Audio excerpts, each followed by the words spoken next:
Hello, litigators and opinionators.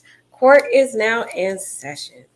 So, you guys are already aware a lot has unfolded regarding the Idaho 4 tragedy with Bryan Kohberger appearing in court yesterday. Wasn't really much going on with that, but I have some details about, oh my gosh, so there's a lot to talk about. First and foremost, we're going to talk about this rap song that was exposed, y'all, because apparently Bryan was a rapper, which is kind of interesting because that person who was in jail with him claimed that he was rapping songs. I'm like, well, maybe that could have some truth to it. Do you think? Because they found an old SoundCloud rap song from him where he claims he's a pacifist. And you guys already know what a pacifist is. This is a person who believes that war and violence is unjustifiable. They're against war. But a lot has passed in this guy's life, which I believe he had some internal rage against women that he is physically attracted to who has repeatedly rejected him. But let's talk about this rap song first. Okay, isn't that crazy? Bryan Kohberger, a rapper, would you even imagine all these things coming out? So Idaho murders suspect Bryan Kohberger apparently called himself a rapist in a SoundCloud rap from 2011. A SoundCloud account linked to Bryan Kohberger includes a rap song. In it, the artist raps about his efforts to remain a pacifist and avoid a bloody fist. Kohberger is now accused of unaliving 4 University Idaho students in November. A SoundCloud account that appears to be linked to accused University of Idaho Bryan Kohberger has one rap song posted to the account.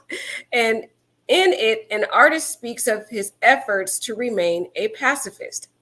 In 2011, a poster identifying himself as Bryan from Effort under the username XR. Guys, do you remember that username?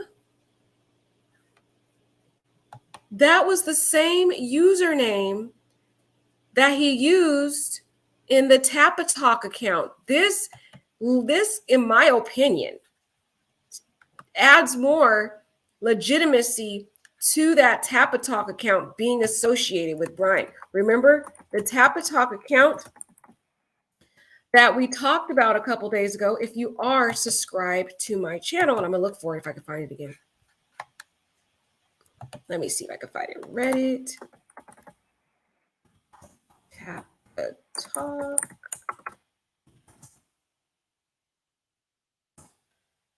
Oh, I should say Bryan Kohberger, shouldn't I? But he has the same username, guys. So that adds to me some legitimacy to that account. The account username for the Tapatalk was XR, the same thing. And I'll show you that username real quick before we continue in this article, because I just need to show you that real quick because that adds some legitimacy to that account, because we did say, and we did look and see that it was associated, guys, with Bryan's email. That's how we were able to verify this Tapatalk to being his blog. But the fact that there's an actual SoundCloud account linked to the same exact username XR, it shows the pattern that he used that username a lot. You can see here on this account, he uses the XR here as well. So guys, that adds some weight to that Tapatalk account being linked to Bryan. And you already seen there was some very disturbing comments in there about him seeing humans as merely organic sacks of meat. So there was some sick stuff in there, but let's read this, okay? Sorry, I got kind of sidetracked, but it just is adding more clarity to me, and I hope it's adding clarity to you. SoundCloud account that appears to be linked to the accused University of Idaho killer Bryan Kohberger has one rap song, and he identifies himself as Bryan from Effort under the username XR. Shared the track Rise Up instrumental test. The audio has been cited and posted by various internet users starting a week ago. It says, always the same thing that disrupts my life. Wonder when I'll change. I guess when the time is right, the male voice raps in the track, I'm a pacifist, like I'm afraid to get a bloody fist. But doesn't seem like he's afraid of that anymore. Okay. Bryan Kohberger didn't use his full name on the site, but the username XR is contained in Kohberger's email address that appeared in a 2009 link of accounts. Ooh. The account also listed the location as Effort. Bryan grew up in Effort, Pennsylvania. So, see, we're putting the pieces together, and to me, it is showing me that it is Bryan. Now, all things are alleged, nothing's factual, everything's allegations, and Bryan is innocent until proven guilty in a court of law. But when we look at this information, it sounds like it is linked to him.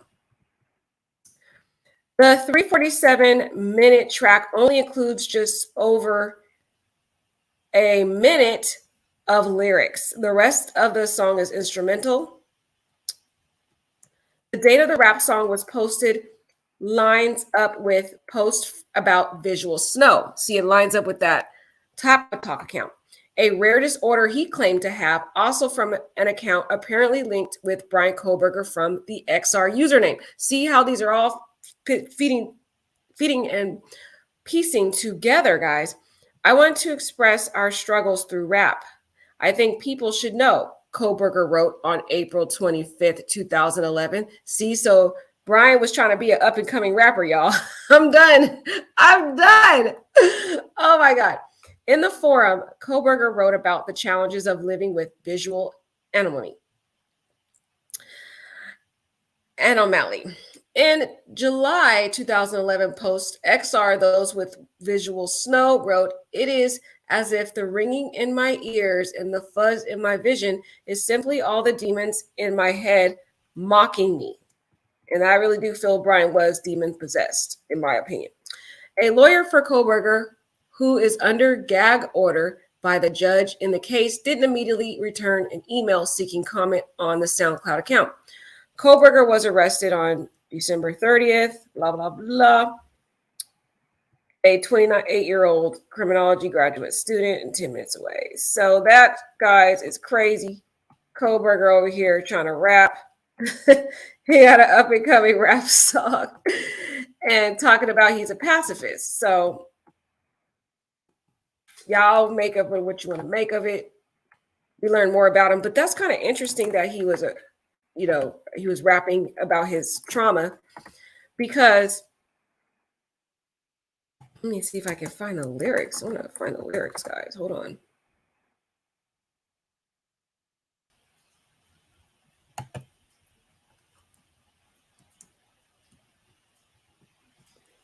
Because that would be cool to find it. Okay.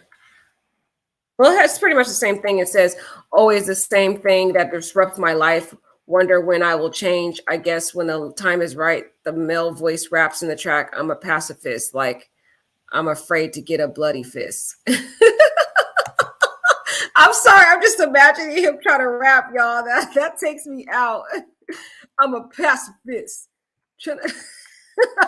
Sorry, guys. I'm done. Oh, let's see if this is it. I'm going to try to play it. My name is Sans, I'm a skeleton and I like on SketchUp is great. No, that's not him, guys. Sorry. Strike that, guys. I was trying to see if I can find it somewhere. Because that would be interesting to hear Bryan Kohberger rap. That was not him, guys. That was not him. In the 2011 poster identifying himself as Bryan from Effort and the username Rise Up Instrumental, the audio has been cited. That's really all they're saying about it. It's just that he's a pacifist, afraid to get a bloody fist. The rest of it really didn't have much significance. And he did say how he wanted to, he kind of used rap as a way, as an outlet. I don't know. Y'all make sense of it how y'all want to make sense of it. So let's move on, because there's a lot to talk about. But there is this young lady who has come to the forefront, and she has been interviewed by individuals. She actually was one of Bryan Kohberger's old crushes. So Bryan had this crush on this girl. But I'm noticing, guys, a pattern with the different women that he's had a crush on. This is one of his high school crushes. We're going to go into the article, but I just want to show you something. There's a pattern. So this girl, she rejected him way back when he was a kid. And she talks about in this article that we're going to read and delve into that many girls had rejected him. All the popular pretty girls rejected him that looked just like this girl. Now, when he went on the Tinder date, I noticed he dated a girl that looks similar. He has a certain type, guys.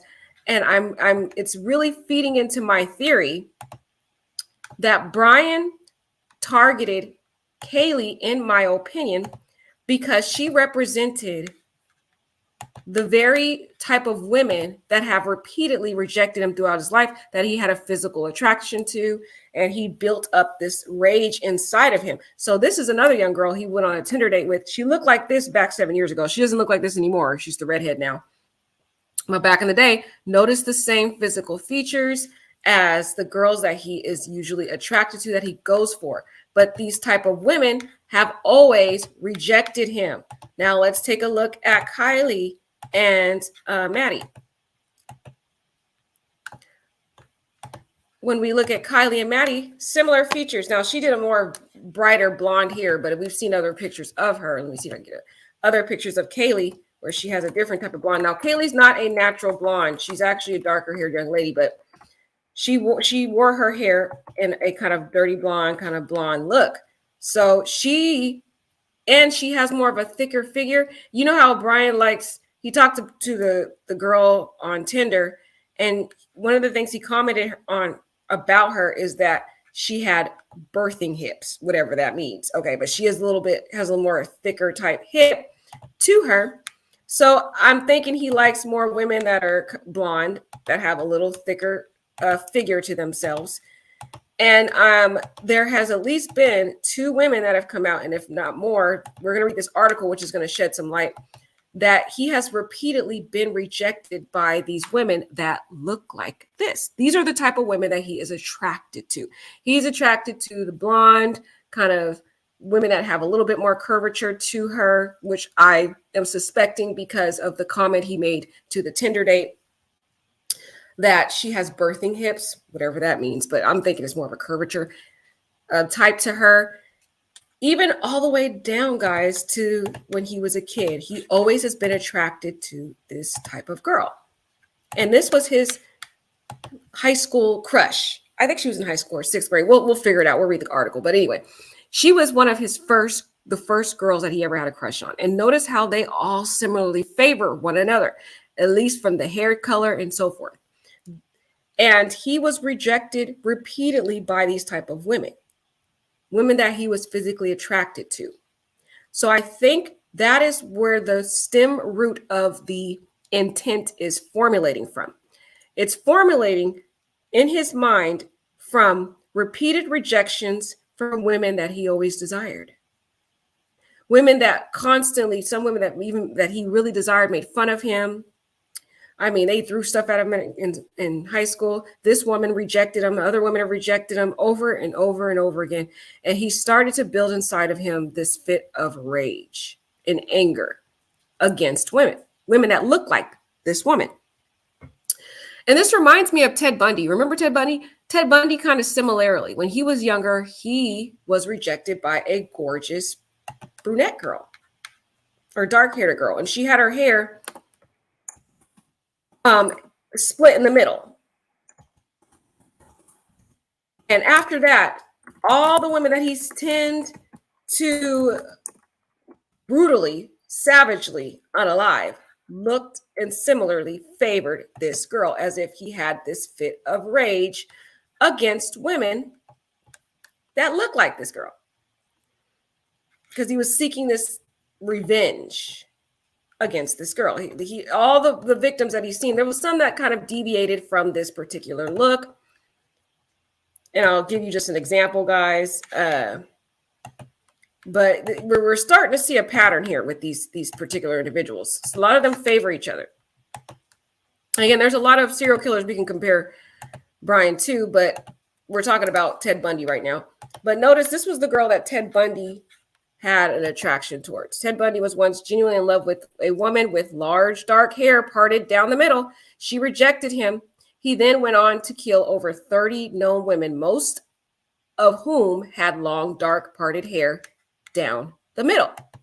So that's what set Ted Bundy off on this fit of rage, going out unaliving and brutally, savagely destroying these women. I mean, in the most horrific, heinous way, because he was rejected by a woman with dark hair and split in the middle. This is so similar to the mindset of Bryan. Bryan had repeatedly been rejected from childhood all the way up to adulthood by these particular women that were, he likes the blonde women. He loves those blonde type of women with these similar features. And when you start looking at the past women that he's dated, and I'm just showing you guys so you guys can look at these again. This is one of the other girls he dated on Tinder. They look the same. You know, some deviations, they look different, but in my opinion, he started to build up this anger and rage in him. He was bitter and wanted to seek revenge on women that looked like these particular women that he had this physical attraction to, that he couldn't seem to attract for anything. Probably even came across these same type of women at the bar in Pennsylvania. The women that complained about him being creepy. The women that he'd make really weird comments to asking them if, you know, he can go home with them or were they with somebody, stuff like that. Women who he called the B word at the bar in Pennsylvania because they rejected him. Oh man, I wish those women would come out and speak, because we would start seeing a repeated pattern of women looking like this, because these type of women are Bryan Kohberger's type, guys. Kaylee Gonzalez fits that profile, and even Maddie. But in my opinion, I'm going with my theory. You guys can tell me your theory in chat, but in my opinion, I feel it was Kaylee. And he met Kaylee, in my opinion, you have to watch my prior video about this. In my opinion, he met her at a bar in Washington because Kaylee would go to a bar called the Cougar in Washington. Not the Cougar, sorry. It's called the Coug in Washington. And at this bar called the Coug in Washington, a lot of young girls in college go there. They frequent there. And they go there to celebrate their birthday. Now, we know Bryan likes the bar scenery. In fact, there's been complaints about him going to a bar in Pennsylvania. There have been individuals who work at the Land Bar come out and say he's came to their bar. There's been people from the brewery in Washington, who have said that he's gone to that brewery in Washington. This particular bar here, the Coug, is very popular in Washington for the campus. It's in Pullman, Washington, and tons of students go there, not just from the Washington State University, but from Idaho as well, Idaho University. And there is actually a wall that the students will sign, you know, evidencing that they had been there. And Kaylee signed that wall saying she was there for her 21st birthday, and she signed her sorority. And that's evidence that she goes there.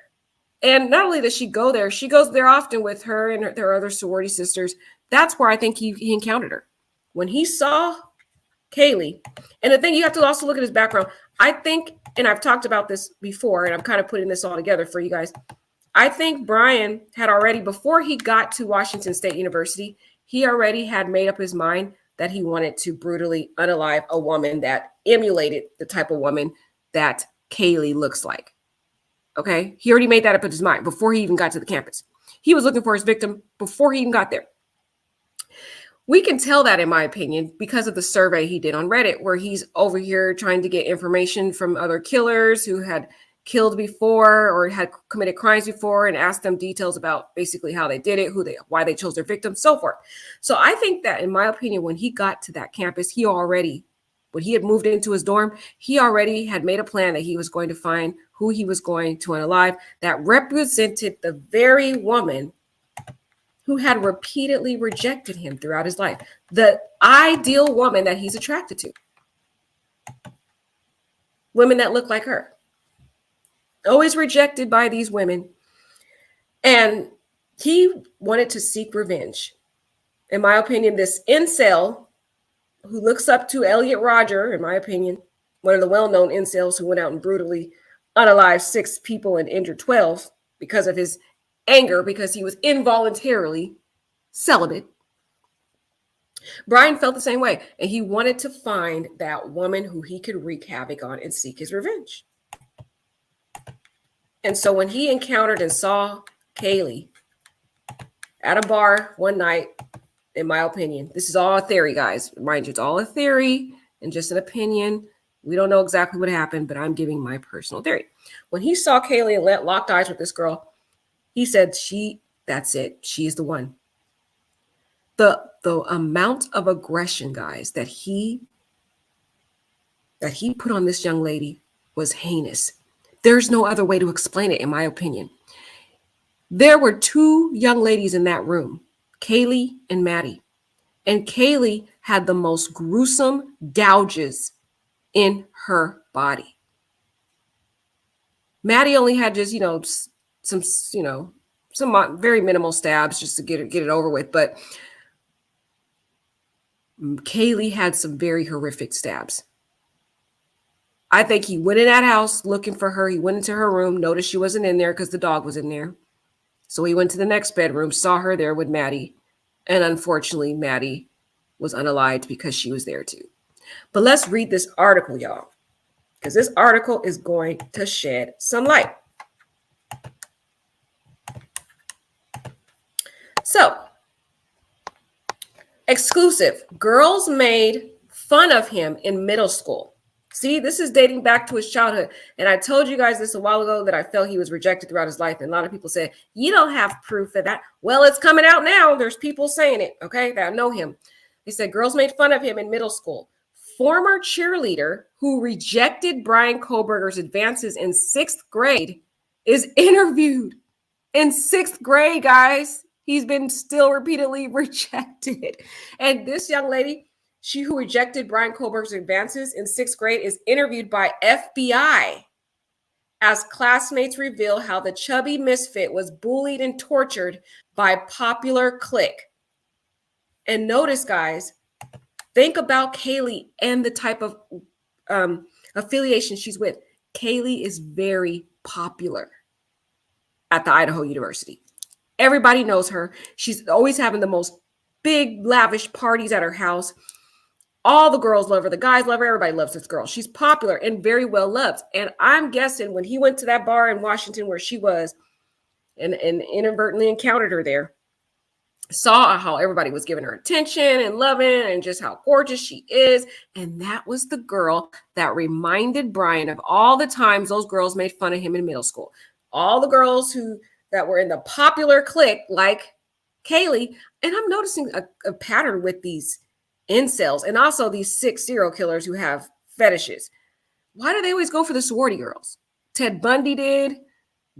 Elliot Rodger, he was looking for the sorority girls to target. It's like they have this fixation because they represent, guys, the image of popularity, the image of the most beautiful women that every guy fondles over and wants. Okay, so let's read this article. This article is amazing. They said, so he was bullied. He was this chubby misfit that was bullied and tortured by the popular clique. Someone that represents Kaylee, who was in the popular sorority clique type environment and was one of the most beautiful women, I think, in that sorority. That's just my opinion. Kim Keneally, 27, was 6th grade classmates with Bryan Kohberger, 28. The pair attended Pleasant Valley Intermediate School in Pennsylvania. Her mother, Sandra, told Daily Mail the accused killer had pined over Keneally. Oh my God, her name. Often leaving her love notes. He used to leave her love notes. Other former classmates said Kohberger was bullied by the popular girls. See? Right there. Guys, the FBI is building a profile on this guy. They're going to go and look at any girl he's had a crush on and notice the similarities. It's very eerie. It's very, very eerie that these girls look alike, and very eerie that Kaylee looks like these girls and she is in one of the popular cliques at the college. He was looking for that. When he got to Washington State University, he was looking for his victim, and she was going to represent those popular girls that used to bully him in high school and throughout his life, or reject him. Women that he dreamed of having, that he could never get. That's what this is all about. His revenge, his anger. Like Elliot Rodger. You got to study Elliot Rodger to understand Bryan, in my opinion. One said the girls he accused of killing were much like the ones that made fun of him throughout his childhood. Did you see that? People who known him, who used to bully him, they are also saying the girls he's accused of killing. Remember Kaylee and Maddie, they look a lot like those, were much like, even you can even bunch in Zana, if you guys have different theories out there that he meant to kill and unalive these other girls. Well, they all do represent the girls that made fun of him throughout his childhood. This was his revenge in his mind. And Kaylee got the most brunt of it because she represented those years and years and years of him being rejected by those type of women that he dreamed of having, that repeatedly bullied him, repeatedly rejected him, even into his adulthood. We could see he's going on Tinder dates with these same type of women and they're repeatedly rejecting him. He's going to bars and they're repeatedly thinking he's creepy and rejected him. This man had pent up rage and anger against these type of women. That's why Kaylee got the brunt of it, because he started reflecting and memorizing all those years of rejection and how angry he was feeling, and he just laid it on that poor girl. That was his target. I really feel that, and I believe that was going to be found out in the evidence. FBI agents have interviewed Bryan Kohberger's middle school crush in hopes of piecing together the psyche of the man they believe is responsible for the gruesome murders of the Idaho 4 college students. And the FBI has already talked to this girl. So she might end up being the witnesses in the trial, guys, talking about how Bryan's inappropriate advances. And this girl was in sixth grade. Okay, sixth grade, when Bryan was already acting creepy in sixth grade, y'all. This kid seemed like he already had issues as a kid. Kim Keneally, 7, contacted the FBI shortly after learning her former classmate had been arrested for allegedly knifing 4 housemates to death at a university just 15 minutes from where he was studying in November. So she reached out to the FBI herself because she was like, man, they asked for more people to come, and she did her duty to come. And I'm really proud of her for doing that. And I really hope they do use her as a witness, because she just talked about how creepy he was. And also, I think they need to call that Tinder date too, because if they start calling different women that have rejected this guy, didn't like him, it builds a profile and a pattern to show that Bryan's motive really stemmed from repeated rejection and built up, pent up anger and rage towards his preference. His preference. The preference that kept rejecting this man. Okay? And they never look inward. They always blame everybody else. The misogynistic, narcissistic, sick, mentally depraved guys that are like antisocial personality. They always blame everybody else. Don't look at himself, but he thinks he's the victim. He feels his preference has harmed and hurt him. So he's seeking revenge of all those 28 years. And I'm just going to say 28 years because he wasn't born rejected, but I'm just saying most of this man's life, he's been rejected by these women. Kim contacted FBI agents after learning about former 6th grade classmate Bryan Kohberger's arrest. The two were 6th grade students at Pleasant Valley Intermediate School in Pennsylvania when Kohberger, 28, developed a crush and began romantically pursuing the girl, who would go on to be a high school cheerleader. Think about the profile. They all seem to... Kaylee represents the popular girls. She represents that. All you have to do is go on her TikTok, look at her Instagram, and you will see she reminded him of his past.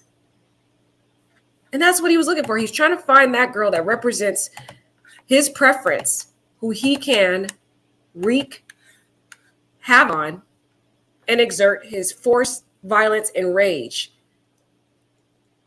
And once y'all find out the details of how brutally this young lady, Kaylee, was savagely slaughtered to death, I mean, we're not going to minimize all the others. The other three were too, but I feel like they were in his way, in his opinion. Okay. And he didn't want to leave any witnesses, like I was talking about before originally. And they were just there, wrong place, wrong time. And Zana was up, and I think she probably was about to walk out that room to go grab her food, because she probably just hurry up, put it down, went into her room to do something, going to go back out to grab her Jack in the Box. And right there, Bryan's coming down the stairs. He sees her. She starts crying. That's when he probably was like, oh, it's okay, I'll help you. And then that's what he did. That's my theory, y'all. That is my theory. And I did a video talking about that wonderful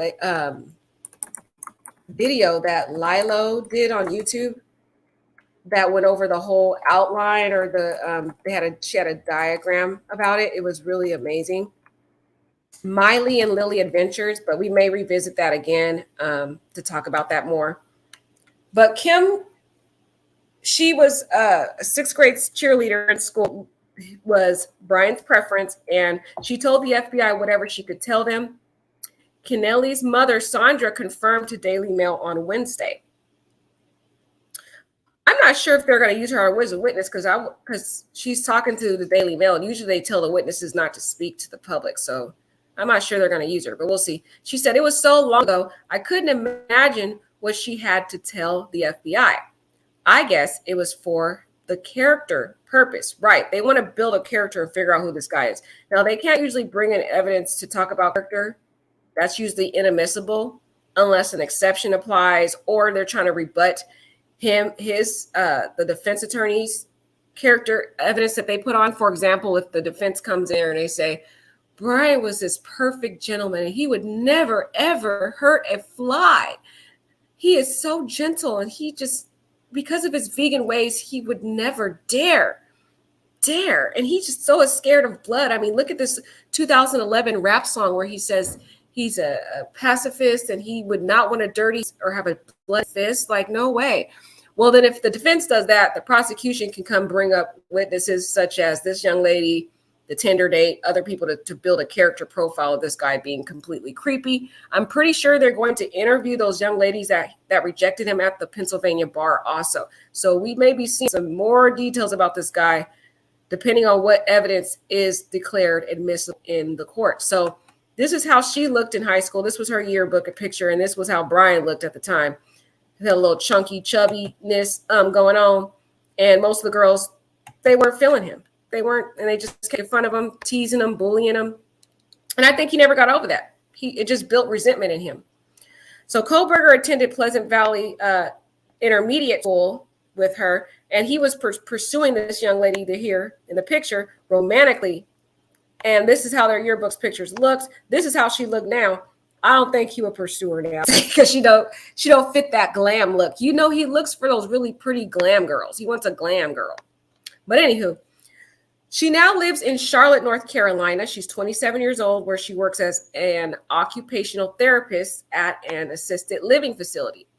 Kohlberger, then chubby, awkward misfit, would become relentless in pursuing this girl repeatedly, guys. It's like he was stalking her, like he did with Kaylee, in my opinion.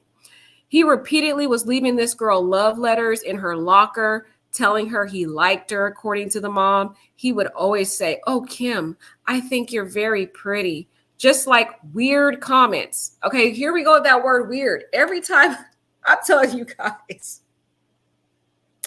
Why majority of the time when people come out and talk about this guy, they always say he's weird. This is a girl who knew him in sixth grade, and he was still weird back then. And as a sixth grader, dang. So it's not like he grew into his weirdness. He was always weird. I mean, he was in elementary school, people calling him weird. I'm done. Wow. She said just weirdness. And she said, oh my God, leave me alone. So that's what she told Bryan, because he kept harassing her, stalking her, leaving her all these love letters, just kept profusely bothering her. She was like, she finally just caved in and was like, leave me alone. She did not give him the time of day, the mother noted. When kids are little, they're mean. They don't say, oh my God, thank you. But no, see, so she was mean to him when she rejected Bryan. Bryan never forgot that. He never forgot that. And multiple women that look like this young lady have been mean to him, because those are the women he's attracted to. He loves the light-haired, blonde, pretty girls, the bombshell girls. That's what he's looking for. Bombshell, very pretty, popular girls. That's what he's attracted to. And we know that's been his attraction throughout his life, because when he becomes an adult, he's still dating those type of girls based upon the Tinder date we saw. Okay. Kinley would eventually tell Kohberger to buzz off, break his heart. See, this young lady, guys, she's telling us Bryan's motive. This is Ted Bundy all over again. Okay. He act like Ted Bundy. He's got similar characteristics of Elliot Rodger and similar characteristics of BTK. I'm seeing those three similarities here. But his heart was broken when, like Ted Bundy. They can't seem to get over it, so that's where they go do these violent rages like this. At the time, she lived in Scottsdale, in rural eastern Pennsylvania, 90 miles north of Philadelphia, and a 30-minute drive from Kohberger's home in Albrightsville. She has since left the area and lives in Charlotte, North Carolina, where she works as an occupational therapist at an assisted living facility. And then Bryan went and got a whole makeover, y'all. He went and lost his weight, try to looks up.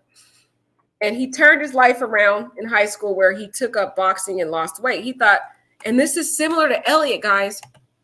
This is what Elliot did too. Y'all, please look up Elliot, because Elliot talks about this.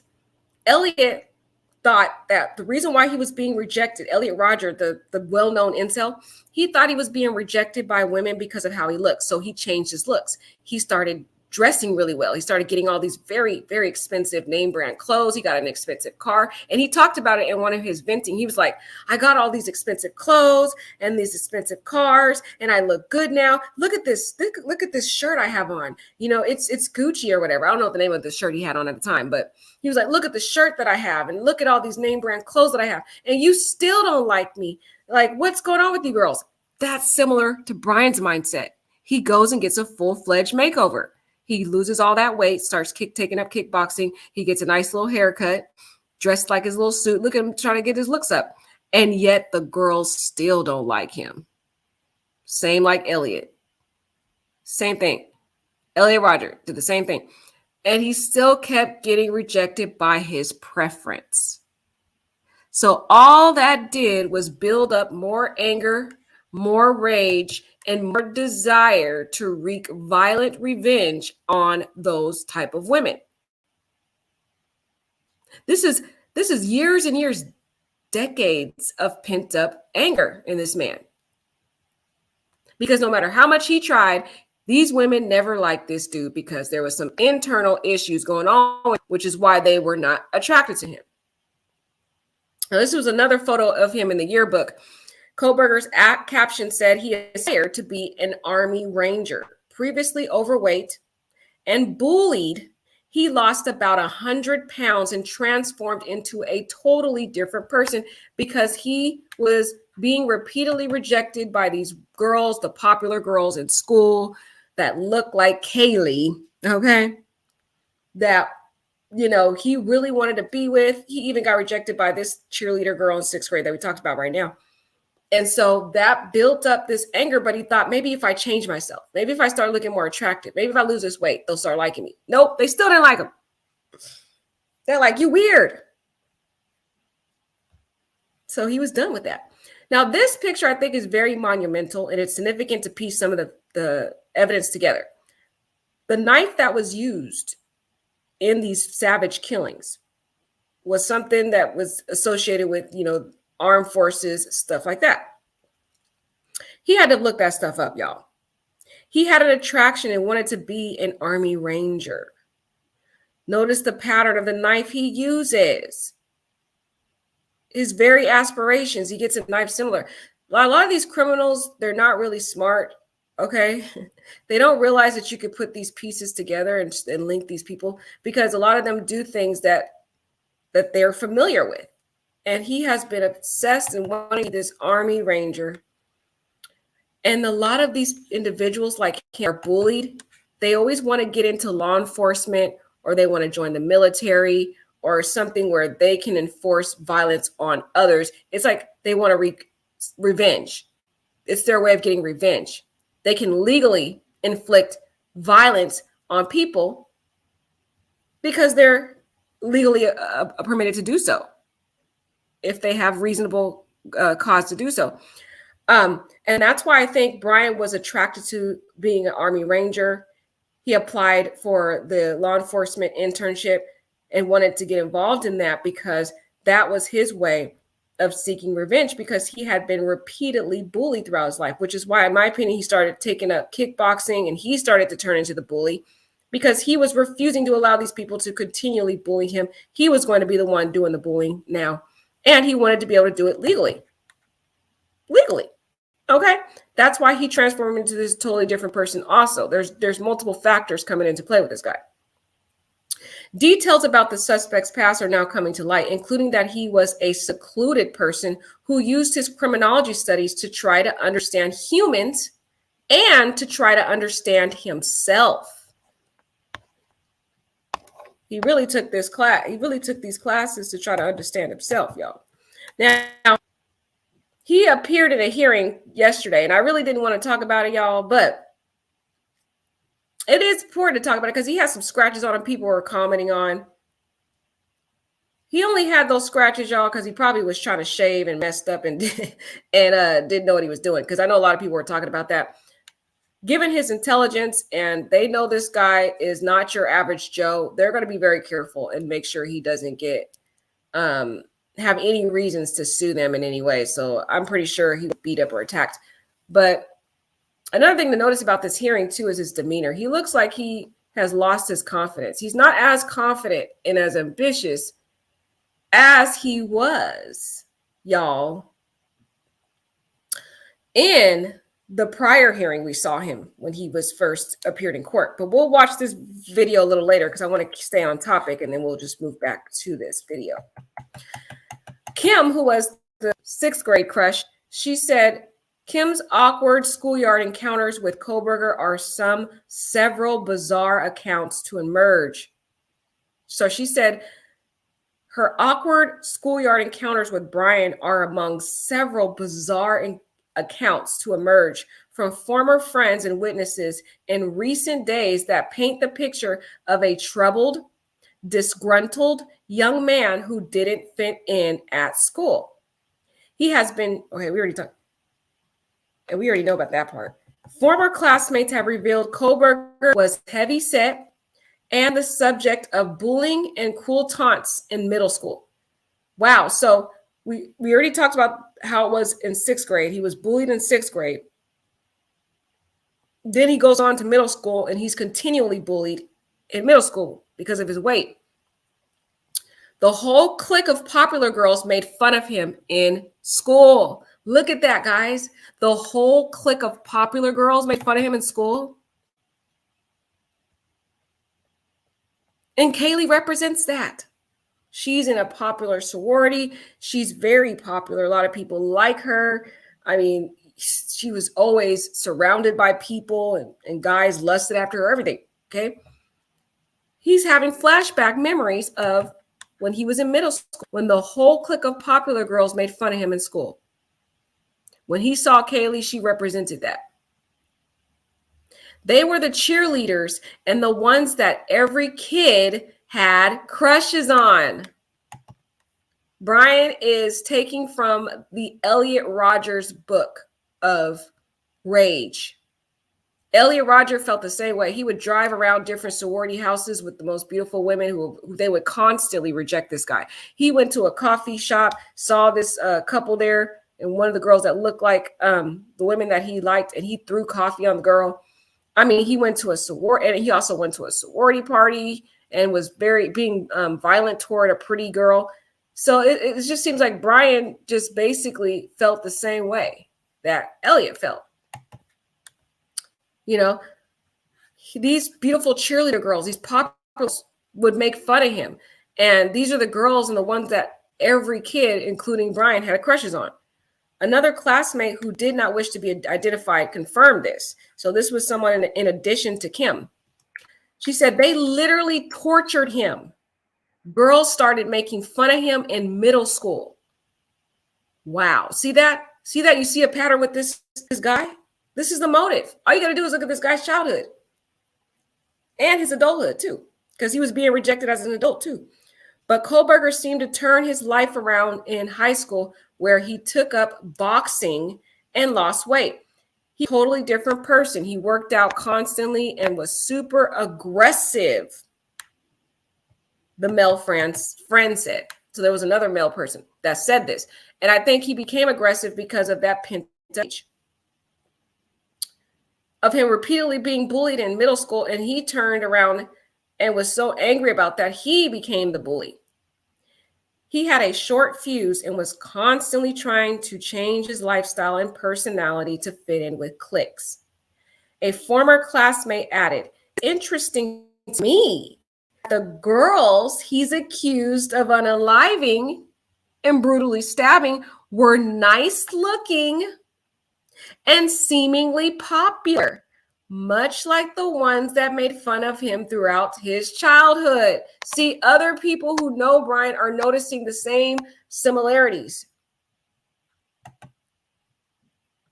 That is very interesting. The women that he chose to target, they're nice looking girls, very popular. They come from the popular, they're very popular in that college. Everybody loves them. They go to their parties all the time. I mean, it's so bad, police got to come to the house. Okay? Absolutely stunning girls that the guys would dream of having. Similar to those popular cheerleading girls in Bryan's middle school.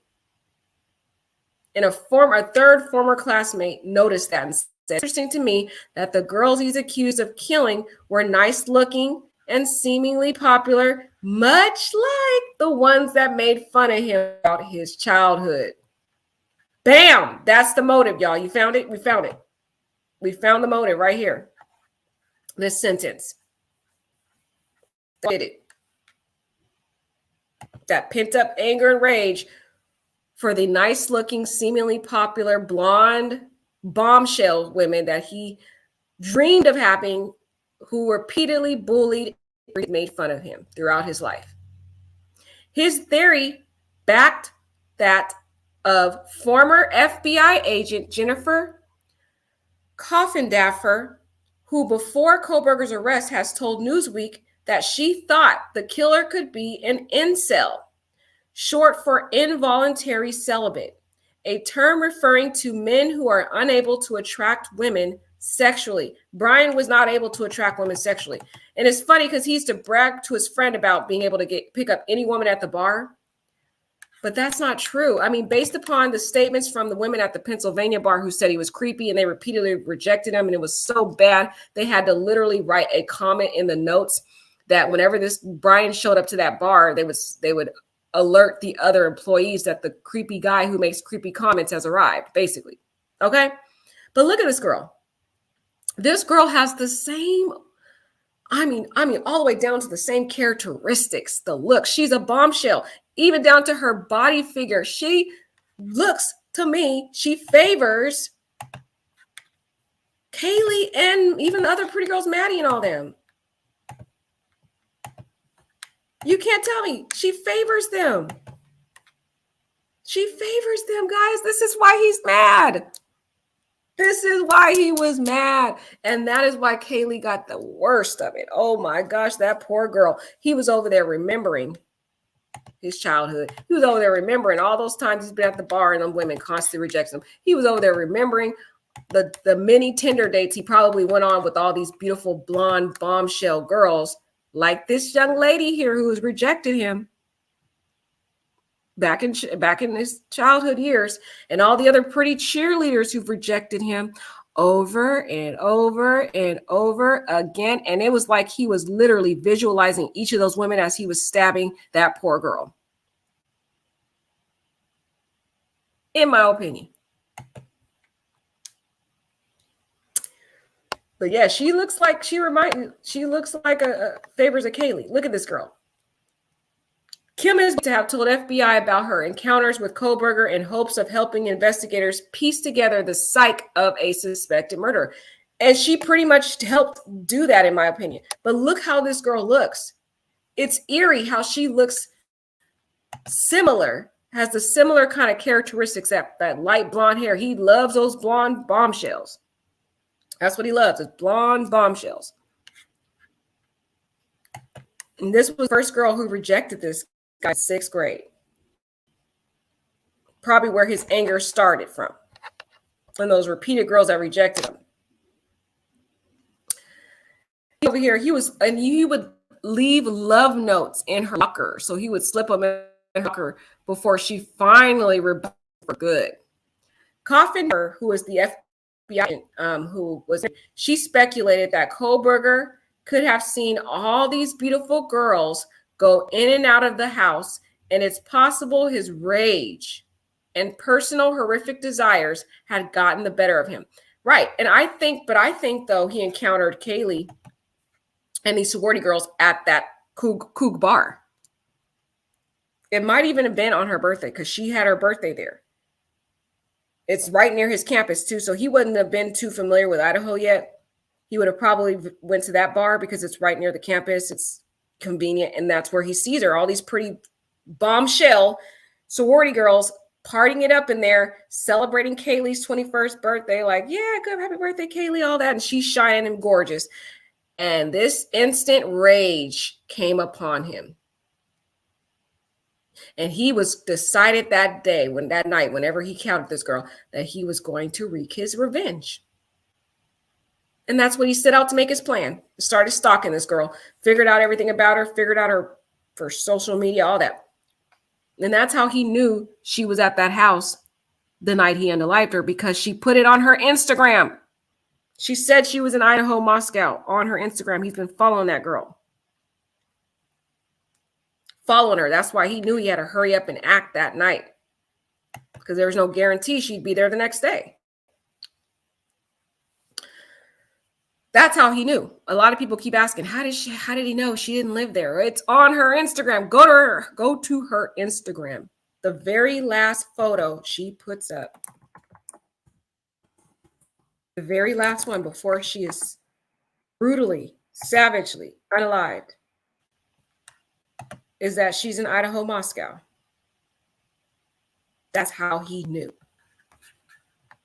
If you think he was just stalking her, going to her house, going to their sorority house, that is not all that this man did. This man was so sickly obsessed and consumed by his anger and rage. He was stalking these girls' profiles. He was following all of them. He was following each and every one of these girls. He was following Maddie. He was following Kaylee. He was following even Zana. But look, they fit that popular girl profile that he has dealt with as a kid. And look here, Moscow, Idaho. Duh, she's telling you. She's telling him where she is. That's how he knew. Posted that November 12th.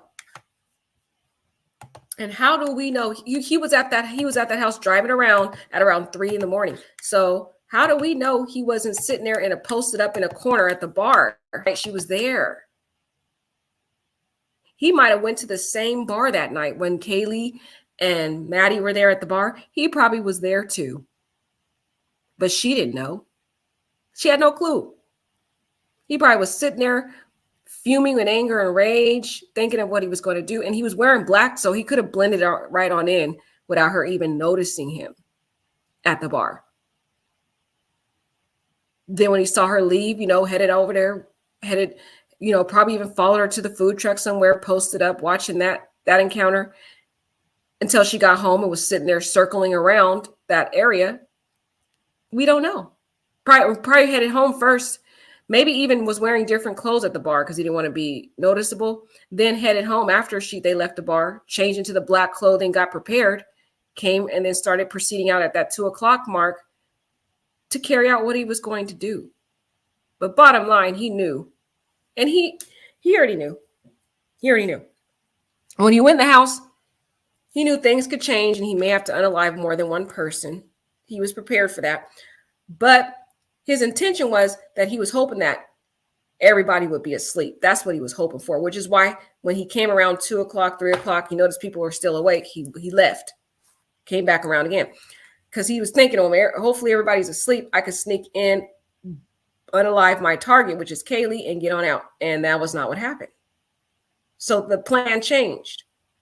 And he had to do what he thought in his sick psychotic mind, what he had to do, because you just have to really look at, and we don't know all the gravity of the injuries, y'all, but the description from Kaylee's father sounds like those injuries on Kaylee, guys, was horrific.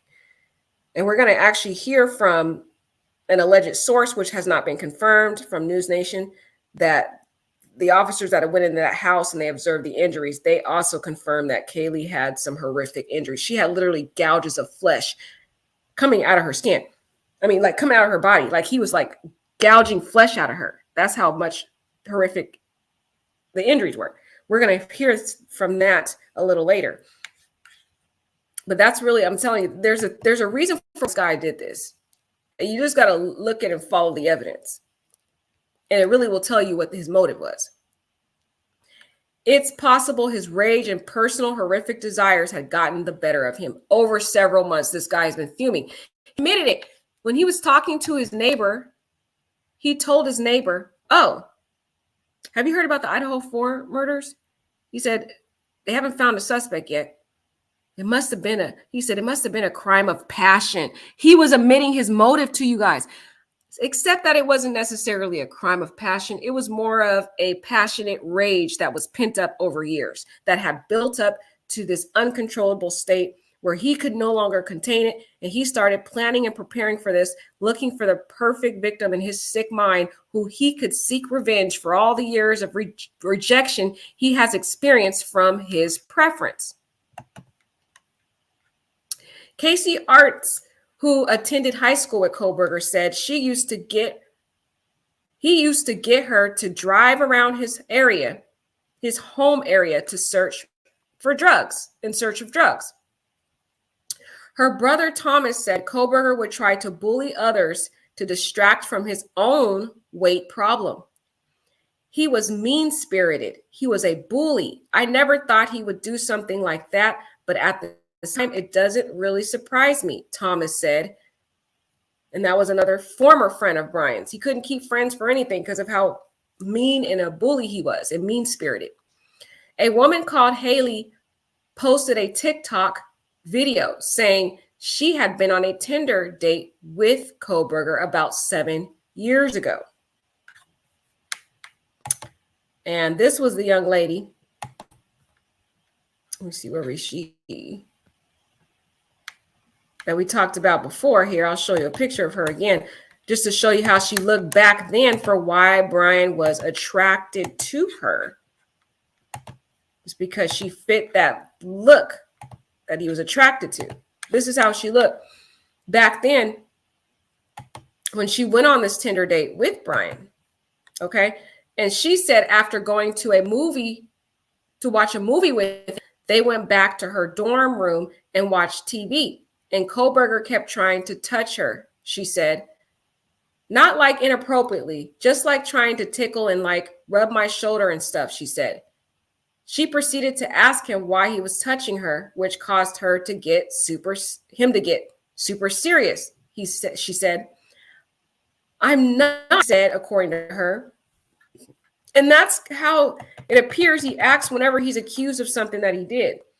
He always tends to get defensive. For example, when the owner of the Pennsylvania bar said he tried to approach Bryan to ask him to not be creepy and be weird towards the women at the bar. He was going to behave well. Bryan got defensive and said, I don't know what you're talking about. You must got the wrong person. So same thing he was doing with the Tinder date. When she tried to ask him not to touch her, he got defensive and became serious and said, I'm not. Very similar, where he's always deflecting and gaslighting. And she insisted, the Tinder date insisted and told him that you are, though. She recalls retorting, saying that then Kohberger was attempting to gaslight me into thinking that he didn't touch me, which is weird. Again, another woman, another woman referring to Bryan as weird. Another woman. Not even just women, men too, called this guy weird. So let's look at some more stuff. We already watched her, y'all. I mean, we can watch her again since we're here. The women. Well, one lady came forward and said she had a date with Bryan. Hey, it's me, the girl that went on a Tinder date with Bryan. A lot of people have been trying to dox me, specifically on Reddit, but I never thought the comments that I made on Hobot News would make it to TikTok or Reddit or literally anything. But here we are. So I thought I would make this because a lot of people are just saying things that are not true at all. My interactions with Bryan were very brief. I don't know much about him. My total interactions with him were like 24 hours. We matched on Tinder. We talked for a couple hours, and then he was like, hey, you want to go to the movies with me tonight? And I was like, sure. So we went to the movies. Honestly, I don't even remember what movie we saw. We ended up going back to my dorm, and he kind of invited himself inside. I thought he was just going to drop me off, but that was not the case. He kind of invited himself inside, and I was just like, okay, I went along with it. So he wanted to watch another movie on Netflix, and I said, sure. He kept trying to touch me, not like inappropriately, just like trying to tickle me and like rub my shoulders and stuff. And I was like, why are you touching me, or what are you doing? And he would just like get super serious, and he's like, I'm not. And I'm like, you are though. And he's like, I'm not touching you. Kind of like trying to gaslight me into thinking that he didn't touch me, which was weird. But then I was like, I'm just gonna run to the bathroom quick. And he was like, okay. And then he followed me to the bathroom, which I thought was kind of weird. So like in the dorm, there was like a shared bathroom. He didn't go in with me, but like he stood outside the door, and like, I don't know, I just thought that was weird. And I was like, I need to get this dude to leave. Like, just not into it. So I proceeded to pretend to throw up, to get him to leave. It wasn't because I was scared of him or like thought he would hurt me if I asked him to leave. It was just mostly because I'm socially awkward, didn't know how to ask him to leave. So that's what I did. He ended up messaging me on Tinder that he was going to go, and I was like, awesome, my plan worked. And then about an hour later, he texted me and said I had good birthing hips, so I never talked to The women. And that's the same girl. I know people might say, well, she doesn't look like the preference. Well, that's because she looks now. When he first went on a date with her, she looked like this. She represented his preference, which is why also you have to note that why Bryan targeted the younger community. He's 28, but he was 27 at the time when he laid eyes on Kaylee, because his birthday occurred after the killings. So we know he was about 27. Kaylee was just turning 21. He went to the younger community because those are the women that look like and represent this look.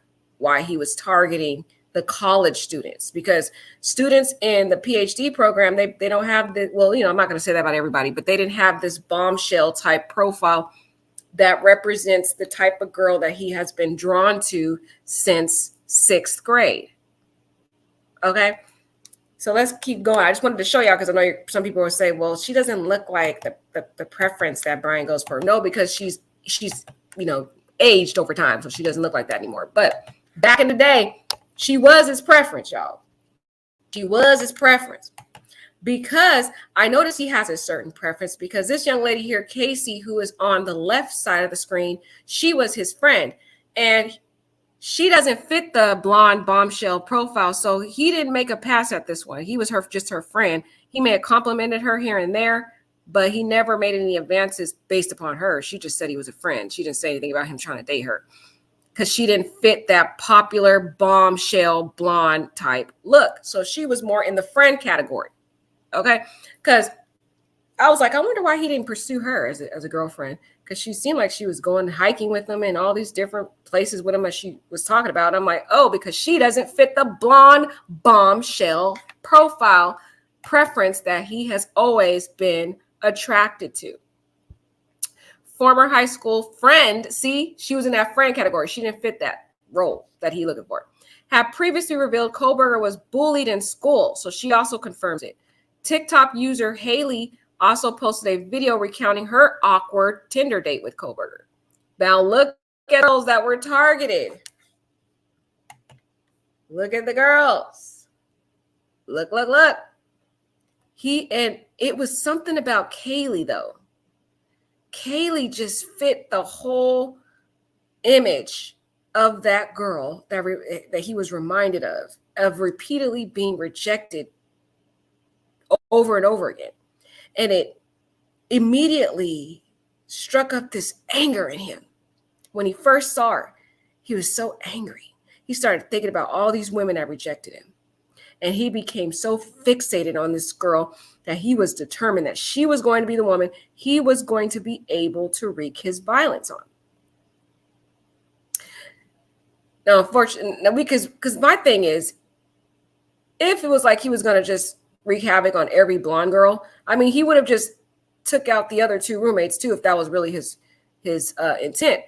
No, I think he had a particular target in mind, and it was Kaylee for some reason, because this girl, Kaylee, is very popular. When I was looking at her Instagram and her TikTok, it just seemed like all the girls and the guys, they literally they love this girl. They love Kaylee for some reason. They just adored her. And she seemed to kind of be the center of attention a lot of times. And that kind of, to me, reminded him of his childhood. Because if we were just thinking if he's just going for all blondes, he could have just took the girl out to the left, to the right here, next to Xana. And even Dylan, she kind of has like a brown type hair. But no, I think there was something about Kaylee. Because even like all the way up to the way Kaylee's figure is, she's more on the thicker side. Remember the comment he said to Miss Tinder Date was, you have great birthing hips. So he might even he likes petite. He likes petite, but he likes women with curvature to them. Petite, but curvature. More busty, having a good, hip area and the rear area. I'm just saying. I'm just looking at some of the prior girls he's dated, guys, and I'm kind of putting the pieces together. This is just an opinion. Looks like that's what he goes for. That's why I feel like he really had some type of fixation on Kaylee. That's just a theory, y'all. Y'all let me know what your theory is. But I'm sticking with my theory. Y'all can tell me your theories, because we got everybody all kind of theories for who was the target. But there's just something about Kaylee that I really think she's the one, guys. I think because she fits the whole profile of what he goes for. She has, she has hips. She has a lot of hippie area. He likes the hips. He likes the curvature. She has that type of profile, y'all. She fits his preference. The same woman in his mind, his sick, deprived, creepy, crazy, psychopathic mind of the women that have hurt him. Okay. So we already know about this. This was the map of everything. This was where the school was. We don't need to go over that.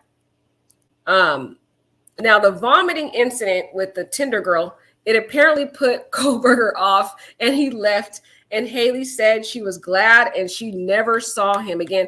She even had creepy vibes about him. It just seems like everybody he encounters, they get these vibes about this guy. Certainly Kim. Now Kim was the sixth grade, the girl in sixth grade that he liked. Kim's mother is happy. Kim's mother came and spoke. She's happy the alleged murderer did not turn her daughter's head when they were both so young. So hindsight 2020, Kim's mother is glad that he did not end up dating that poor young lady, because he would have probably did something to her. And she said all those girls he allegedly murdered were blondes too, except for Zana. That's why I don't think Zana was a target. Zana's not his preference. Zana would just happen to be awake. That was what happened with her. She was awake. She was on TikTok. She had ordered her food. She probably, and there's evidence of that Jack in the Box bag being left out in the kitchen area. So she probably put it there, quickly, had gone back in her room to get something. Maybe she got a text or something, who knows. Went into her room to grab something, and then she was about to exit her room. And that's when it was kind of like a collide effect where Bryan's coming down the stairs, finishing up his crime, sees her. She's afraid. She starts crying like, what the heck? Sees him with this bloody knife, starts to cry. Okay. Like, oh my God, what is going on? And that's when he tragically unalives those two individuals. That's what I think. That's my theory. Y'all gotta let me know what your theory is, but that's what I think. Because she said, well, all those girls he alleged murdered were blondes too, Sandra noted. She is definitely creeped out. Definitely. Because it could have been her daughter. Mind you, her daughter was the very first girl that Bryan was rejected by in sixth grade, which I think stemmed all his anger. And he was constantly bullied by this women on the cheerleading team. This is starting to come clear, y'all. It's starting to be clear. And these girls that are in it involved that profile. So I thought this was a good case. This young lady, Kim here, may have started a whole hate campaign. That's not her fault at all. It's not her fault. I'm just saying, in Bryan's sick mind, he would go ahead and try to blame her and everybody else for his own sick ways. Okay. Now, the school, News Nation has come out and they have found some information. Now, I don't know if it's verified or not, but I think it's good to talk about, where they describe some disturbing details, guys, about this tragedy. It's very disturbing. And I'm going to warn you now, it's so disturbing and so graphic that if you cannot handle gory details, I would recommend you get off the live now, because it's going to be very gory and graphic details they're going to talk about. I'm serious. If you're eating, you shouldn't be eating right now because it's very gory. So if you can't handle stuff like that, please get off the live, because I already warned you. You cannot get mad at me once I press play. Okay. And you hear this information and then you're mad because you stayed on live. Okay. So I'm about to play it now, but we'll talk about it after. It's very gory and it's very sad.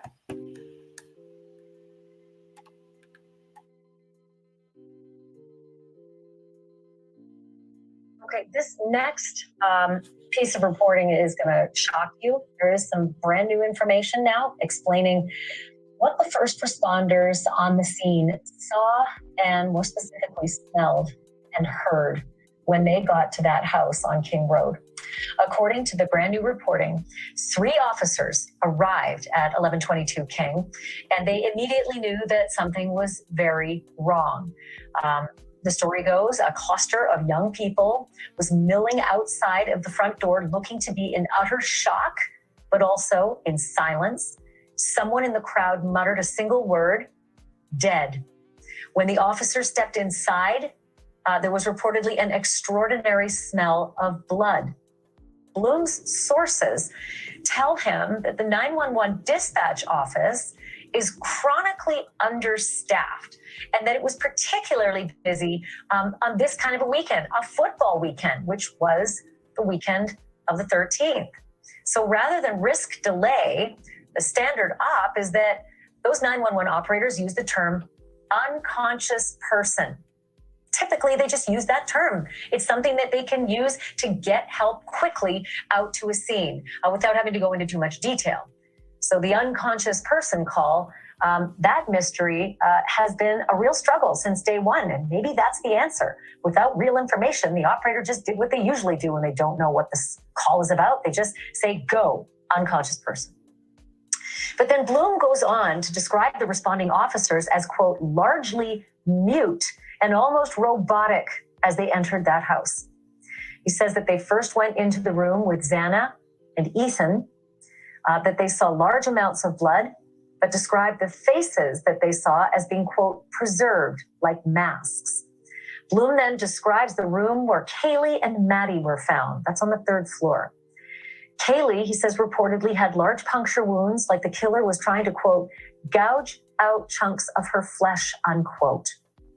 Maddie's wounds appeared, quote, less feral, more measured, at least in comparison, end quote.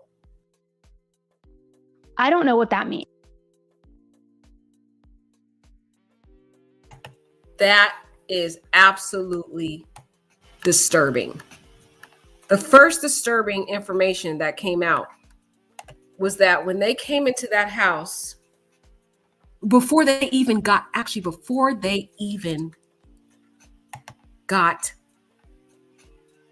the house, before they even came in the house, they smelled blood.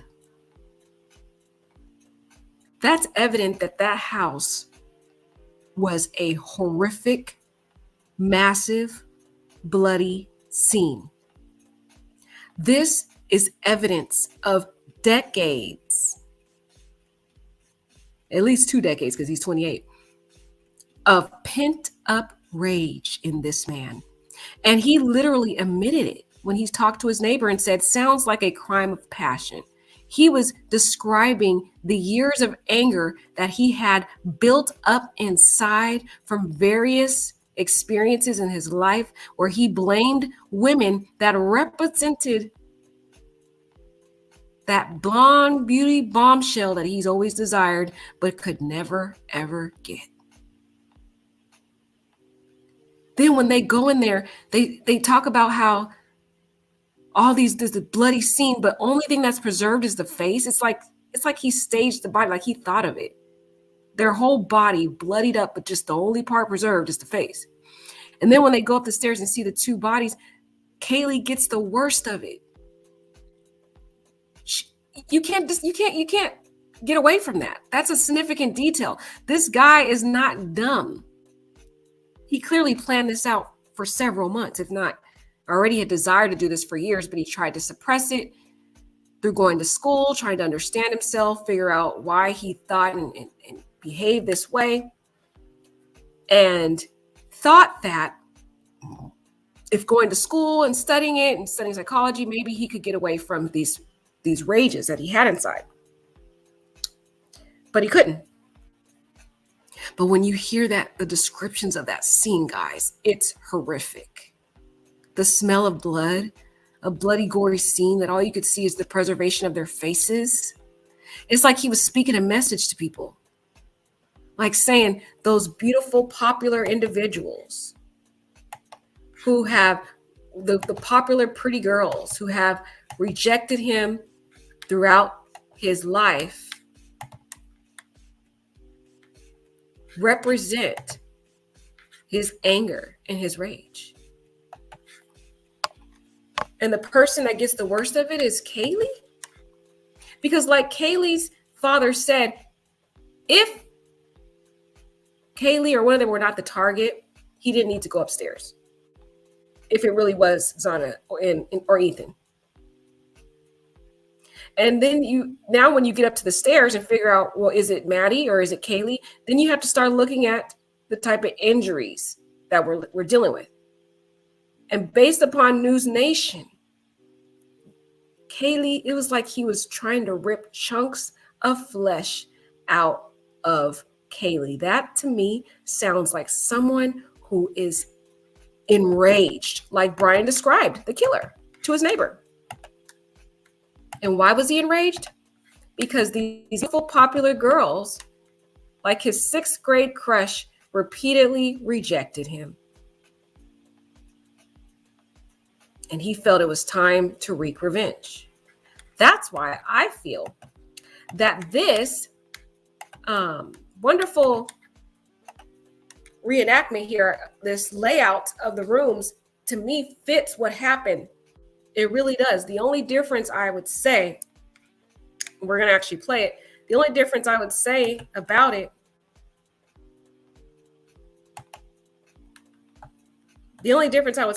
it, guys, is that, and I'm actually going to play, or I have it there. The only difference I would say about this particular layout here is that I think when he was coming down those stairs, guys, he ran into Kaylee, Zana, who was awake still. And he didn't want to leave any witnesses. Now, I don't think he actually saw Dylan. He was so focused to get out that room, he didn't see Dylan. And this is how I think it played out.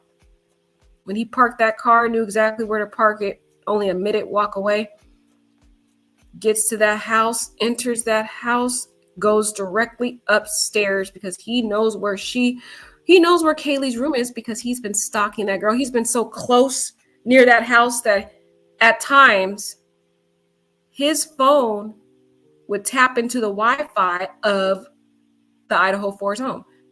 Entering that house, going directly up those stairs. And he did check, I think he did check first to see if anybody saw him. No one did. They were still in the room.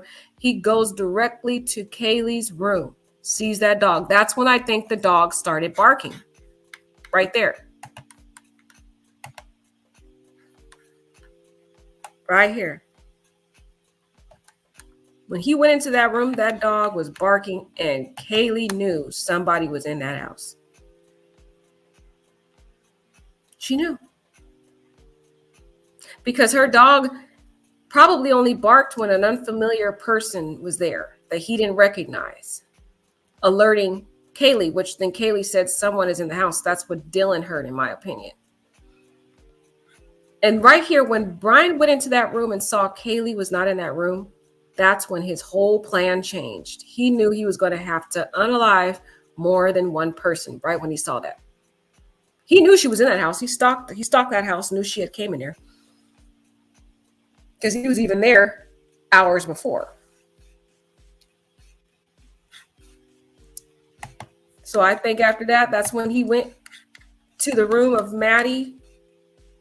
And y'all already know the brutal killing that happened in there. But the difference is the gravity of injuries that Kaylee had, which shows the rage that was pent up over several years, if not more than 2 decades. Okay? Because it started in 6th grade. We can at least pin it back there. This is where I feel, guys, that this is where I feel the theories kind of change right here. As he's coming down those stairs, he's trying to leave. This is where I think he was going to be leaving. But Zana, she might have even heard the noise too. Mind you, this is probably why Zana came out of her room. You know what? I'm starting to rethink my theory. I don't think Zana was opening her door to check out the room because of her food. I think she heard the noise upstairs too. The reason why is because the dog is barking really wildly. Kaylee's saying somebody's in the house.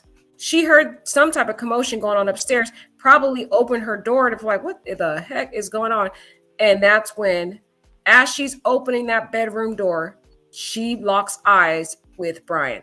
And Bryan at that point had that bloody knife in his hand and knew now he had to brutally unalive Zana. Goes in that room and sees Ethan in there. So he has to unalive Ethan too. That's what I think happened. And as he is leaving, as he is leaving, he is so in a rush because now there's so much commotion. I don't think he even paid attention to Dylan. Probably didn't even know Dylan was in that room because he'd been stalking that house so much. He probably thought she was on the first floor because he probably knew the whole layout. That's how he was so close to that house, peeking in the house, figuring out what's the proper entry to the house. That's how it's like he carefully planned this out. This part where Dylan's looking, he didn't even know. He didn't notice her. He had tunnel vision. He was ready to get the heck out of that house. The heck out of that house, y'all. Okay. That's my theory. I agree with other people's, I agree with that layout that Milo, let me figure out her name so you guys can go to her page. Her name is Van Life Adventures. She changed it just now. Wow, she just changed it. Van Life Adventures. She had a very beautiful diagram on there that I feel will really help lay it out. She did a wonderful job on that. But y'all let me know what y'all think. I want to hear your perspective. Okay, let me see what y'all have to say because I haven't even talked to y'all yet. I've been trying to focus on. So someone said I made it to a live. Hi, Tracy. Welcome, everybody. Welcome to the chat. We're going to do a discussion. Hi, Chi Chi. I haven't seen you in a while. Welcome, love. She said, hope you have a good weekend. I hope you too do. You do too, love. The computer forensics are going to be wild. Exactly, Tracy. This case is going to be wild, y'all. He has a certain type, definitely. Right. When you start looking at the prior women involved in his life, it seems like he has a type. He likes blonde, kind of curvature women. Yeah, Tracy says blonde attractive with the girl next door look. Right. As we start looking at these different women, they have that girl next door look, but blonde, attractive, kind of curvature. Yep, the childbearing hips. When he made that kind of comment about the Tinder date, it started to make me think he likes more curvy women that are blonde, girl next door look, but he wants you to have a little bit curvature to you. And Kaylee, sorry guys. Kaylee is one of the only girls in that sorority, in my opinion, who has that curvature look. She's very curvy. If you've seen some of her pictures online on her Instagram. So that's kind of where we can put things together to try to figure out what his type is. See, she's still the kind of the girl next door, but she has that look that he has desired. He's desired all of his life, but can't seem to get. And these are the type of girls who have repeatedly rejected him throughout his life, dating back to high school. Dating back to high school when these girls would bully him, they would make fun of him. They would throw things at him. She represented that in his sick mind, guys, in his sick, deprived, psychotic mind. Okay? He was dragged by one of the girls for his advances and he was humiliated and embarrassed. Right, Tracy. Right. Exactly. And even the sixth grader, she talked about when she was in sixth grade, the crush, the first crush that he had. She talked about how she rejected him pretty bad and broke his heart. That's what she said. That she had broke his heart. She said, Tracy said, I wonder why he went in Zana and Ethan's room. Well, yeah, we just talked about that. My theory is that I think the only reason why I don't think he intentionally went in there to kill her. I don't think that was his intent. The only reason why he happened to have to go in there was because she probably was about to walk out the room. And as she was walking out that room, they locked eyes and he knew, or he felt, he didn't want to leave a witness. When he was coming down those stairs, she probably opened her door because she heard all this commotion. Like, what is going on? The dog's barking. Kaylee's over here saying somebody's in the house. Just like Dylan opened her door to figure out what's going on, Zana, probably the same thing, opened her door to figure out what's going on. But the difference between Dylan and Zana is the location of the room. When he's coming down the stairs, he immediately can see that room, that where Zana is located. So if Zana opens her door, it's going to be difficult. It's going to be literally impossible for him not to see her. Whereas Dylan, her room is to the back of him, not really to what he's going to be focusing on. He's going to be looking for that sliding door, which is to his left, which that bedroom where Zana is in to his left. So that room in that area is a danger zone to be in, because you can't just open the door and not get caught by this guy. He's going to see you. So she probably opened her bedroom door to figure out what's going on because she's still awake. She looks, their eyes lock, and he knew he had to unalive her. Now, when he got in there, he saw there was another person, which was Ethan, and had to take out Ethan too. He just didn't even see or bother to see Dylan because she's not really in his location where he's looking to get out of the house. He's focused on the sliding door, which is nowhere in the direction of Dylan's room, which is why he more than likely didn't even see her. Whereas Zana, as he's coming down those stairs, he's looking in that direction toward the sliding door, which is the same direction or same area where her room is. See, her room is right here. So when he's coming down the stairs, he's looking in this direction anyway. So she opens that door to figure out what's going on. What's all this loud commotion going on upstairs? He sees her. That's a potential witness. He has to take out that witness. But again, when he's leaving the house, after he carries out that tragedy, when he's leaving out of her room, he's still going to be focused on that sliding door over here. So his focus is never going to be back in this direction where Dylan's room is. That's why he didn't see her, because he's so fixated on getting the heck out of there after he unalived Zana and Ethan, because he really came in that house for an isolated purpose to take out Kaylee. But of course, things didn't turn out the way he thought it was going to turn out. Okay. But if you look at the layout of the house, it makes more sense to me why he didn't see Dylan, because when he was coming down those stairs, again, he's looking focused on getting the heck out of there. And it would have been a sliding door in the same direction where Zana's room is. So she must have opened that door to try to, just like Dylan's curious, Zana's curious. Zana's awake. Zana's like, what the heck is all this noise? I'm hearing the dog barking. Kaylee's talking about somebody's in the house. What is going on? She goes out of her room to figure out what the heck is going on. And as she's looking out that door, Bryan's coming down the stairs, finishing up the crime. The dog's still barking profusely. Figured out what the heck's going on because he feels something's off. So he sees her open that door, and that's when he went in there and tragically unalived her. But again, he's never going to look in this area where Dylan is, because his focus is on this sliding the door to get the heck out of there. That's why I don't think he saw Dylan. Dylan got lucky. She got lucky based upon the location of her room, because her room was not in his focus when he came down those stairs. Focus was to get the heck out of Dodge. Right. Alicia says his best friend was the frumpy type. He identified with her. Right, Alicia. Right. And she didn't have that look. Okay. Hi, and Coco too. So wonderful to see you, love. Oh my goodness, what a breath of fresh air. I haven't seen you in quite some time. And Coco says, when I saw him, I knew incel. When he lost weight, he thought he had a chance. Exactly. He thought he had a chance. He thought, now is the time. I got my weight under control.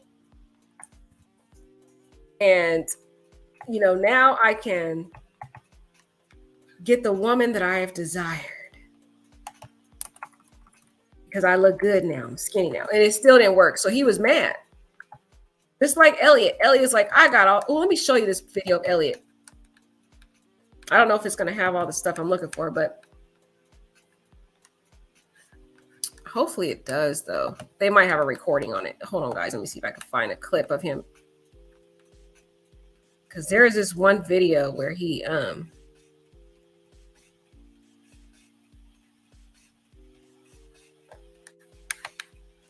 let me play it real quick of Elliot. Because Elliot Roger, I really believe there's a connection between the two. Notice the Papa Roger profile. He names it after Elliot Roger. Let's see, this is not it.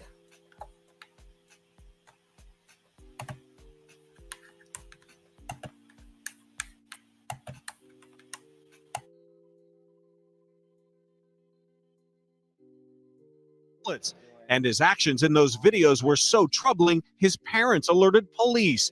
They went to his apartment less than a month before Friday's attack. The deputies contacted the suspect at the time, found him to be polite and courteous.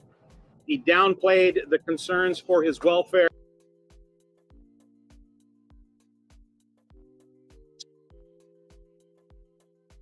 Together too late. Elliot Roger here. Elliot Roger left disturbing hints, starting with those chilling YouTube videos.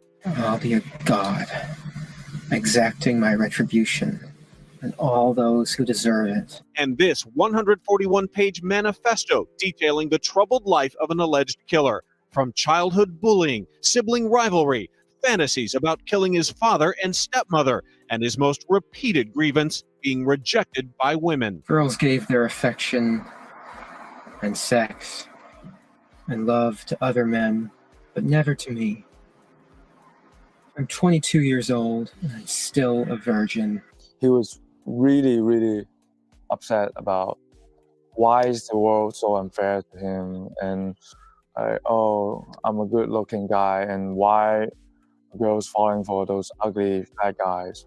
That's what he mentioned. And I told him appearance is not everything. Roger's family says their son was already being treated by multiple therapists. Nobody would do the types of things that happened last night unless there was some form of mental illness. But because Roger was never institutionalized for mental illness, it was legal for him to buy those 3 handguns along with hundreds of bullets.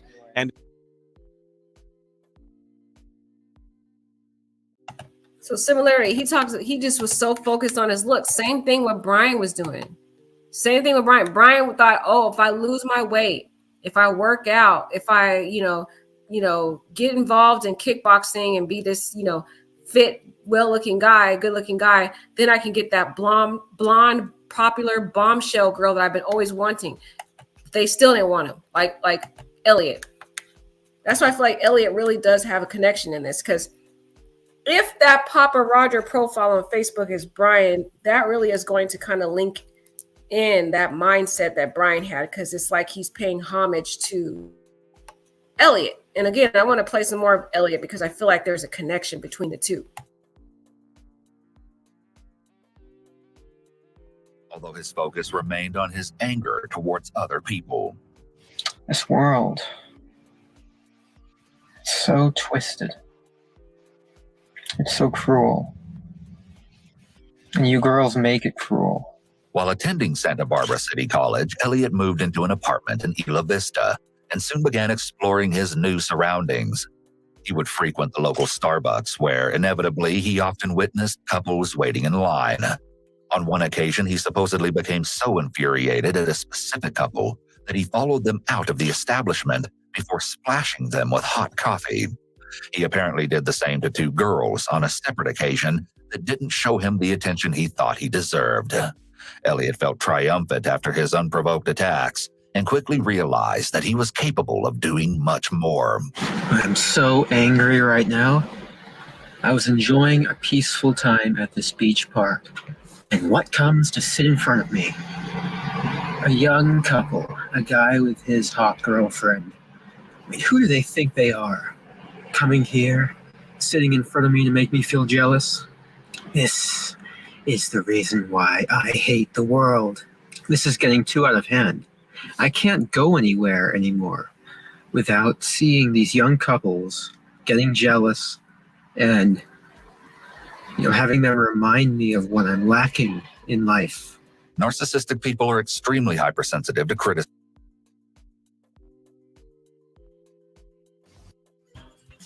Nothing makes my day-to-day work life easy.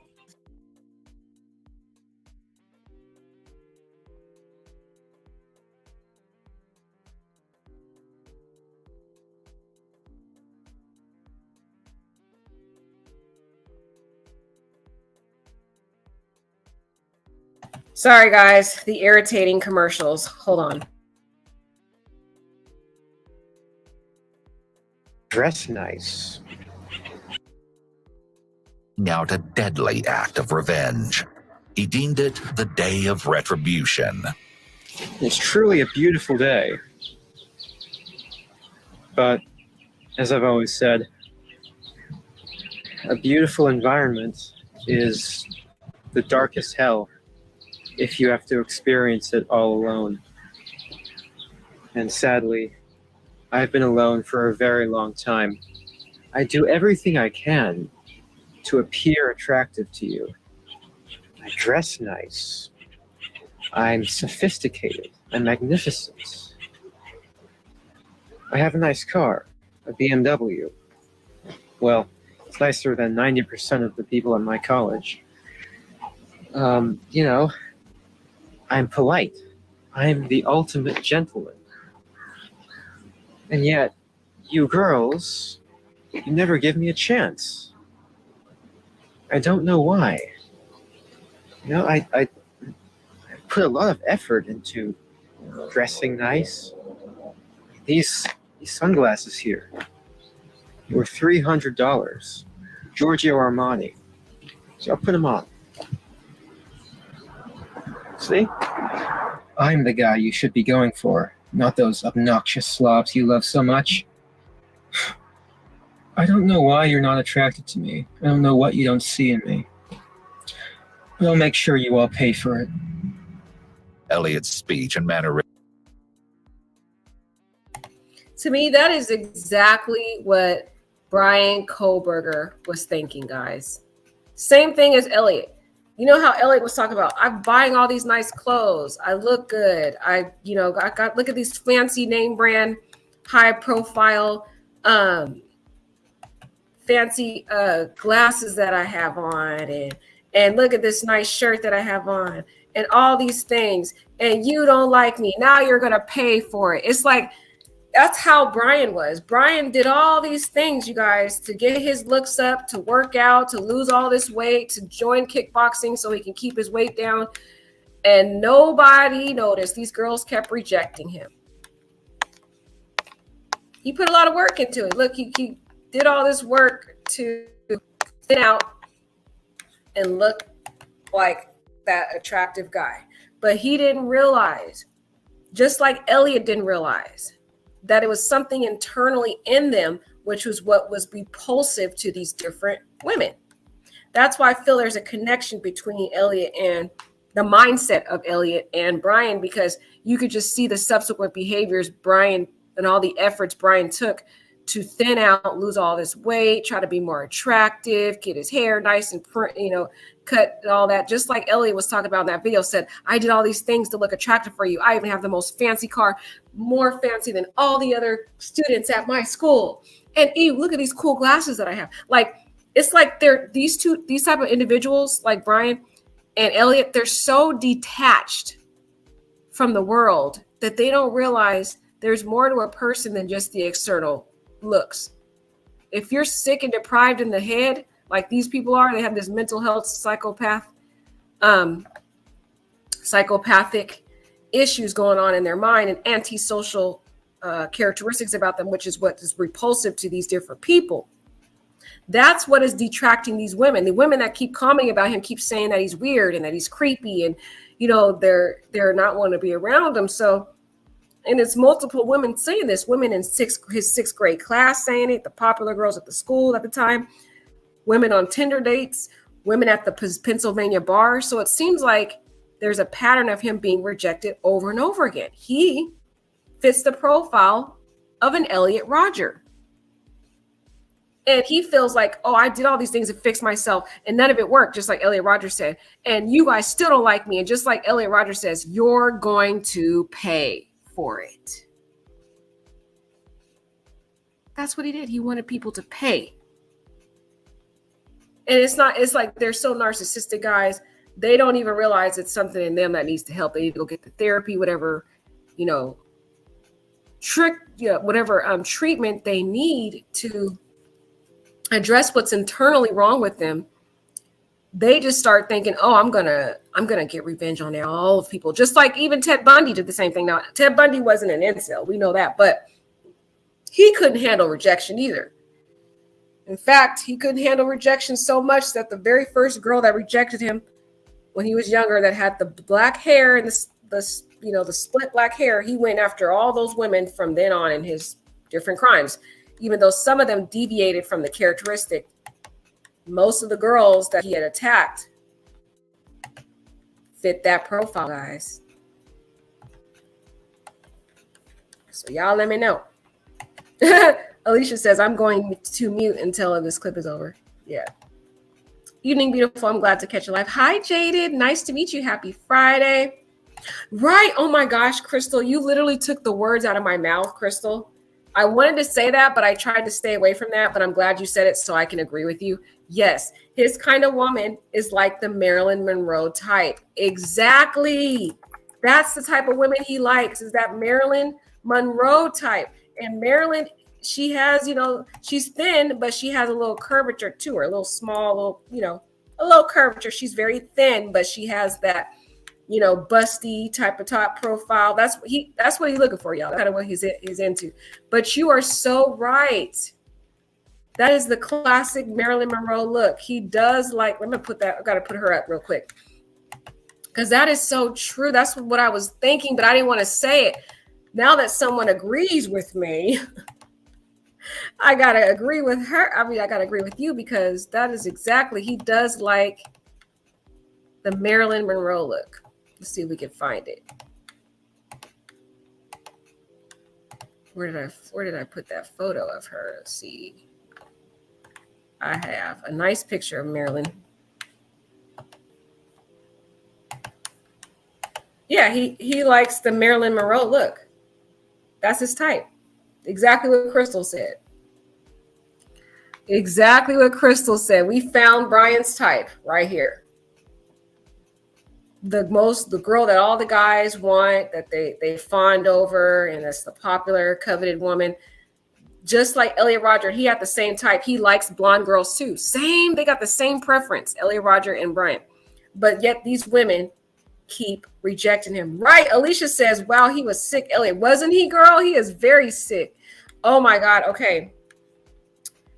So Bay Boss said, who did Elliot unalive? Goodness, okay, let's start with what he did. So first thing he did was he brutally stabbed 3 of his roommates to death. 3 of his roommates were stabbed. I mean, it was a bloody scene in the house. There was 3 of them. Then after that, he goes to this, first he goes to a sorority house, tries to knock on the door, because again, it seems like these incels and these rejects, they are obsessed with the sorority girls, the blonde, pretty sorority bombshell girls. So Elliot goes to this sorority house. He knocks on the door because that was really his targets that he really wanted to take out. But luckily those girls were smart and they didn't answer the door. Thank God. So they don't answer the door, right? So then he goes and heads out to this area midtown, and he goes to this kind of like grocery store, little liquor store, and he shoots up a bunch of people there. He shoots up, it's like a let me see, what kind of area was that? It was like well known in Los Angeles area where a lot of college students go. He goes there, and then he kills 6 girls, or guys and girls, but they fit that profile, what he's looking for. He brutally unalives them, and then he injures, because he wanted to kill all of them, but he injures 12 other victims at this area where he knows most women go to, or most college students go to. I'll show you a picture of where it was. And it was about 6 people that died. It could have been more, unfortunately. Thank God it wasn't more. But this is where he went. He went over here. And this was the actual picture of where it was. He went in there. And this particular little market area, I don't know if it's a market or something, but a lot of college students, sorority girls, everybody, they all go there. After school, they go there, get their little drinks, snacks, stuff like that. Of course, he knows that because he goes to the school there. And he shoots that whole place up. Ends up killing 6 victims, injures 12 others. And again, the ones that he was targeting looked like that sorority type look. They were sorority girls and guys because he despised guys too. I think also Bryan does too. The ones that are that can attract these beautiful bombshell Marilyn Monroe type girls, because Elliot had the same type. Elliot had that same type that she has. That Bryan has, is the Marilyn Monroe look. So he was mad at these women, and so that's what he was really going after, the women that look like her and the men that were able to attract these women. So there are a lot of the fraternity men were targeted too.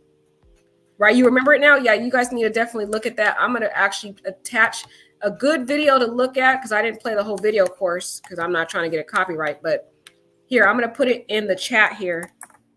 I recommend you watch this video because I think he did a great job kind of outlining it for you. I put it in the chat. If you want to study up on Elliot Rodger, because I really feel, guys, the mindset of Elliot is similar to the sick, deprived mindset of Bryan. And you'll really start to understand the motive if you kind of look at these various killers, but really Elliot in particular, because Elliot is an incel. So y'all let me know what y'all think about this, y'all. Thank you so much for spending the night with me talking about this sick, deprived guy. I'm curious of what you think about it. Have a lovely Friday. I'll be back on live right after this because I'm about to talk about another story. But I love you guys. Have a wonderful night. If you want to join me for the next live, just stay tuned because I'm going to talk about another tragedy that just happened recently. Take care, guys.